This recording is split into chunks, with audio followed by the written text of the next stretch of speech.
Hello everyone and welcome back. So in between episodes, a lot has happened. Of course, I've shown you some of it over there, but the stuff that I didn't show you. So I extended these fields. Basically, I just made them into actual fields. I took away all those like neat little rows because I think this kind of just looks a little better being an actual field. And I added in a little garden box to that house. No real reason. I mean, it's not like they can't just go out into the field and harvest stuff, but I kind of just think it looks nice. It adds a little bit of flavor, I guess, to the landscape. And then, of course, the stuff that you did see. So we'll get to this in a second. But over here, we have, of course, the sweetberry fields. Oh, gosh. But yes, of course, we have the sweetberry fields here with the nice lighting. And then the glowberry. Oh, man, I've done it again. The glowberry fields here, which also have their own lighting, and I mean, not to mention the berries themselves have lighting. So as they've grown out, there hasn't exactly been a lot of berries that are actually growing. So I'll probably come through here at some point and just, with bone meal, just grow everything, I guess. Make it look a little bit more fuller. I'm not going to make every single vine have a berry, but I want it to look like there's something happening rather than what it looks like now, which is just these patches of green and no berries. And then we have this adorable little well here that I made dual purpose. So, of course, it's an infinite water source here. And the trap door hides a little entrance to our cave with the amethyst right there. Oh, and I guess it's also a slime chunk, which I hadn't realized. But yeah, and I guess a cool hangout spot for... Oh, geez, I looked at them. Hangout spot for Enderman. Okay, that was a mistake. Now I have an angry Enderman that I'm going to have to deal with. But anyway, of course, I need to address the elephant in the room here. Besides the fields, this is, they all have an intention, and that is for this winery right here. Which is this amazing build that, honestly, I think it's probably my favorite one so far. It's definitely the most colorful, but I think it also might be sort of the most detailed. Of course, like there's this little outside, I don't know, veranda, I guess, balcony type thing that has like the little shaders there. And this is kind of just, this top floor is mostly more of a tasting room, if anything. It's not where the actual wine is produced. This is like where the wine is sold. So of course I've got this recycled wood theme that we had over in the witch hut, but now we're bringing it back to the winery. It feels kind of upscale, I guess. It feels very fancy to have recycled wood, and that seems like something that would be in a winery. Of course, there's a little sunroom for tasting. I haven't decided on what the interior of this place is going to be. Maybe some storage, maybe some more tables for tasting. I'm not really sure. There's some stairs down to the basement, which I will address in a minute. And then, of course, there's the outside part. So we've got this massive wheel that is slowly oxidizing. It's supposed to be oxidized copper, and it's getting there. Yeah, it'll get there eventually. But so that's kind of just a massive wheel for moving these barrels around. And then we've got this barrel here. So this barrel, would have wine in it, and it's just kind of here as storage before it goes into the shop. So I'm using these grindstones as wheels, which is pretty cool. That one, of course, doesn't have anything there because it's right there. So that's the purpose of this massive wheel, is to bring the barrels up from the bottom, which then, of course, leads me down to here, to this cave. So I'm going to dig out a cave, and that's essentially going to be the basement of the building. And that's going to be where all the wine is produced and stored. Of course, from these berries that I'm going to be pretending are grapes. So yeah, that's kind of the whole rundown of the whole thing. Yeah, I'm really proud of this building. I think it came together really nicely. I was a little afraid to use these warped planks because I've never used them before. And they are a bit of a bold color, I guess, but I think they go well with the bricks, and I think they go well with the calcite as well. And yeah, I know these supports they don't look super accurate. I mean, kind of same with the ones over there, but they're there. I guess they're more as decoration than anything else. But yeah, I think it all came together really nicely. Of course, with those doors as well, also a very bold color, but yeah, I'm proud of this guy. But of course, we have work to do, so I do need to do this cave at some point. And kind of what I'm thinking here is I don't really know what I'm going to do for the floor. Honestly, I don't really have a design plan for this yet, but it's probably just going to be more of like a regular stone floor. It kind of needs to feel very industrial because it is where the wine is going to be made. So it's going to be where the wine gets stomped. It's going to be, or like the grapes get like stomped to juice them, of course. And it's going to be, you know, where the wine would be, I guess, fermenting. I don't really know if that's the right term for wine or not, but yeah, where it'd be fermenting. And then, of course, there would be probably 2 or 3 rooms for storage. Oh yeah, and I think I'll probably have some sort of like a catwalk from the basement. So the basement kind of comes down and just like looks over it. You know, maybe it'll just be kind of a viewing area. So like, you know, if someone were to get a tour of the winery, for example, they would walk down to the basement and then they could look down on the grape crushing floor, I guess. Okay, so I think we are really close to the dripstone farm that we built a long time ago, and the farm just started moving and I actually just fell out of my seat. Like, I was genuinely so scared. I did not realize that it was about to start or that I was that close. I don't actually know what the entrance is to get to it. I'm gonna have to, I guess, maybe tear through this wall a little bit and I can make this a dual purpose basement, I guess, to access the dripstone. Where does this door go? This this door goes to nothing. Okay, so that's useless. Oh. It seems that this has maybe broken. All right, there, entrance, dripstone farm. Excellent work. Okay, so I've cleared out a little section just to show you a little bit sort of what I kind of want it to look like. So the floor, I think I'm going to do smooth stone just because that tends to look really strong and I don't want the floor to be the focus anyway. So it's going to be kind of monotonous. These here, so I think these are just going to be water tanks. You know, I mean, water is always a good thing to have, and it feels like it would be useful to have a really big tank of water like this. So this is kind of imitating a spout. And once again, for this little guy here, I've done that old little infinite water source trick that I have with the piston below that kind of pulls it down so it can refill. And that's just kind of to give the impression that this is sort of like a sink, I guess, or some sort of a basin, and water is coming out of this barrel and into this like sink front where I can then refill my bucket. And so for the crushing floor, I'm actually going to go with these dark oak trapdoors instead of the spruce ones, just because I want to make it clear that there is a difference between the two. Like, that is definitely water. And because it's so big, that's why I decided to go with spruce, because it's got those little sort of like rivets slash chain things going through them, so it makes it look a little stronger. Whereas these are just going to be these sort of one high, 1 block tall little crushing things. So then the trick there is if I can find some. So I'm going to use crimson planks. Yeah, so I've got some crimson stem here. And then if I put crimson planks all inside, it kind of looks a little bit like if you don't really look too hard, it kind of looks like some sort of grape juice.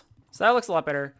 I'm also kind of wondering if that's a little too big. I don't actually know how big like the crushing tubs were for like actual wineries. So I might bring this down to 2x2 instead of 3x3. I don't know. I got to do a little bit of research. But yeah, so that's the general idea. I'll probably have 3 crushing tubs just kind of along here.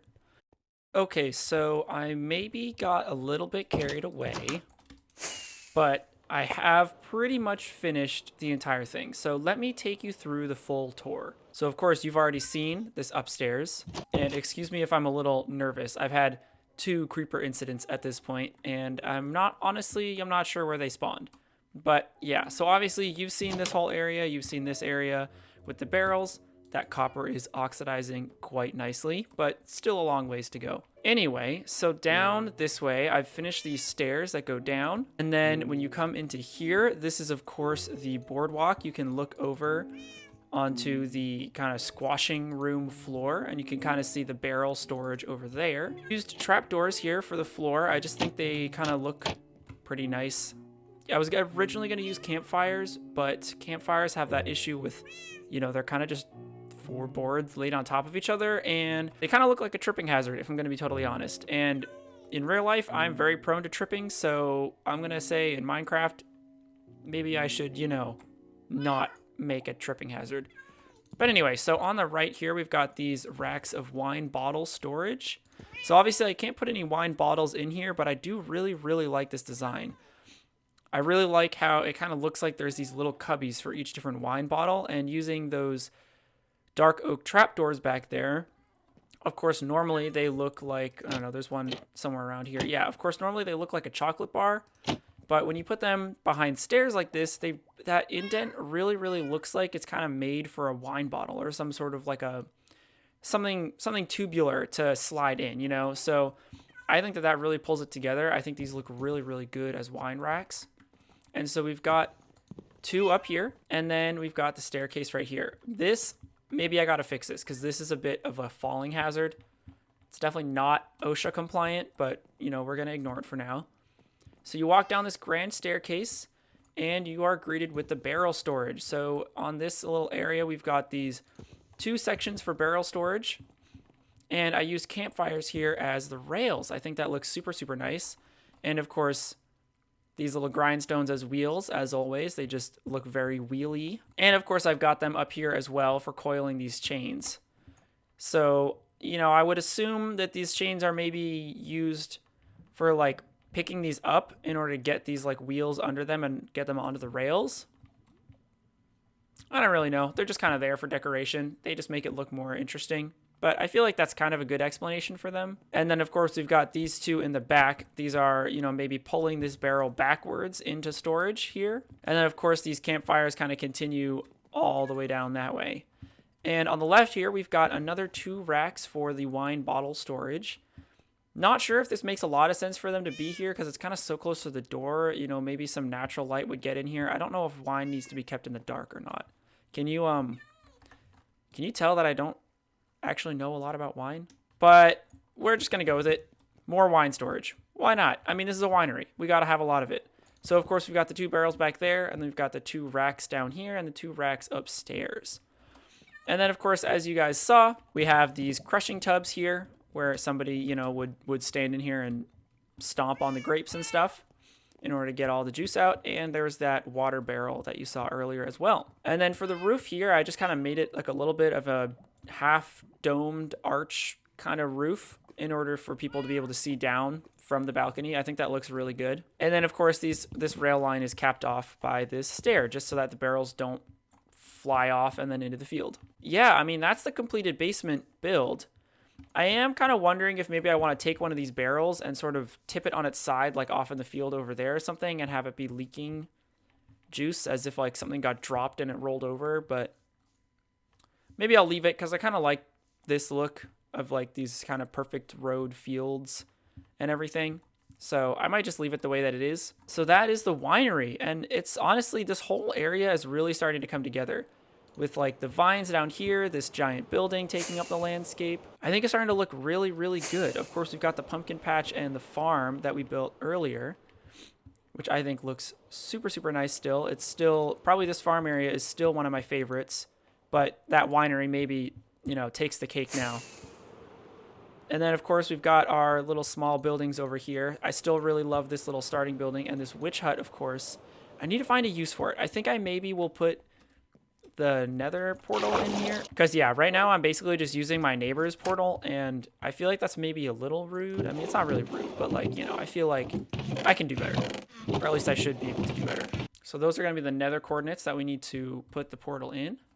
So now we can go ahead and light it, and wow, yeah, feels good to actually have a nether portal. I feel much more official now. I wonder if this is linked to somebody else's portal. No, yeah, this is definitely just mine. That's so strange because this is the stronghold portal. I don't think I realized that it was that close to my base. Well, either way, this does need to get moved up because this is on Y level 48 right now and it needs to be on Y level 58. So I need to move it 10 blocks up. Okay, so I think this is the block I need to be on. 248, 58, 49.5. Absolutely perfect. I just have to figure out how to actually like link this up to the rest of the bases. All right, so I think I've got this figured out now. So if I essentially just go to my neighbor's portal and then kind of, you know, just keep going, then I'm going to hit my portal, or I'm going to hit this drop down to my portal. And I think I'm going to make this either twisted or weeping vines. Haven't really decided yet. So I'll have some weeping vines here, and then I'll just also have a normal drop down. Okay, so I think this is going to be the falling area. So I'm going to put down the hay bales here. And for those of you that didn't know, so the purpose for the hay bales is hay bales actually reduce fall damage by, I believe, 80%. Oh, maybe while I'm here, I need to get myself some more rockets as well. it is nice once in a while to be able to walk through the base. Or this village, I guess I should say. Because, I mean, yeah, like I haven't been through this tunnel in a really long time, and I forgot how much I really enjoy all of like the crazy detail that I put into this thing. And then this bridge, I haven't been across this bridge in a long time. Oh, and before I forget, of course, in the time lapse, I also showed me taking down a whole bunch of ores. So here's the result of that. So we got a whole lot of iron, a little bit of gold, a little bit of coal, decent amount of redstone. We have a lot of leftover copper, which is super nice because I was actually running really low on that earlier. So that's going to be super good. And then we got a little bit of diamonds, a little bit of emeralds, and a good amount of lapis. Alrighty, and we're off to the races. So let's go to the shopping district. We got to get some more gunpowder. All right, another good day of shopping. And you know what? I guess while I'm here, I might as well check, make sure that I didn't sell anything. Oh, okay. I sold obsidian, actually. Would you look at that? Okay, I need to get more of that then. And there we go. So that should, 2 of those should be all the way down now. So like I said, I want to see how much damage I actually take from just like dropping off the face of the planet here. I'll take some food down with me, of course. And there we go. So no armor. We got full hearts. But anyway. 4 hearts. 4 hearts of damage for that fall. I'd say that's pretty good. But yeah, so I guess I got some AFKing to do because this system needs to trade all of that gold and get some obsidian back. So I guess I'll bring you back later when I've restocked the shop and I have some vague idea of what I want to do for the rest of the episode. Okay, so I'm pretty much done with the video time here, but just real quick. In classic me fashion, I've changed my resource pack again because I seem to just be addicted to changing my resource pack. But so I've added in these 3D doors here, so you can kind of see that's got like a bit of a 3D texture there. And I also added in some 3D trapdoor textures, so you can see here it really looks a lot more realistic with like the boards laying down on top of each other, which I think looks really good, as well as like these trapdoors back there. It's kind of hard to tell, but they do look a little more 3D. And then I also added in a resource pack as well for making ghasts quieter because I watched back some of the last clips from earlier in this episode, and yeah, the ghasts are a little overpowering, if I'm being totally honest. Anyway, so of course we were here in order to restock this shop. So of course we've got some obsidian that we need to restock, and I figured I might as well, while I'm here, top up the crying obsidian as well. So unfortunately I was only able to actually get 2 stacks of obsidian from the AFKing that I did. Obsidian is a really slow thing to farm. And then I've also got some free stuff that I wanted to give away in this shop. So with any purchase, you know, people can get some, yeah, free stuff. I'm gonna have some of this leather, nether brick, and spectral arrows. These are all things that I'm farming but not currently selling in here. And I don't really feel like selling them, so I'm just going to say people can take what they want for free whenever they buy something. And then same with these, so Soul Speed 3 books, string, and ender pearls, all things that, again, I'm farming and nobody else is selling, and I don't really feel like selling either. So they're just going to be free with purchases. And there we go. So who honestly doesn't like free stuff? That's always a good time. Oh, and one last thing, I also turned down the distortion effects here for when I go through the nether portal because, yeah, those can be a little sickening sometimes. And, you know, honestly, I might turn them down even further. I haven't entirely decided. But unfortunately, that is actually all of the time that I have for today. And I realized at the beginning of the episode, I totally forgot to say Happy Monday. So Happy Monday, everyone. But yeah, as I said, that's all the time I have for today. So that's going to do it for this episode. Thank y'all so much for watching. I do hope that you enjoyed, and I will see you all next time. Bye.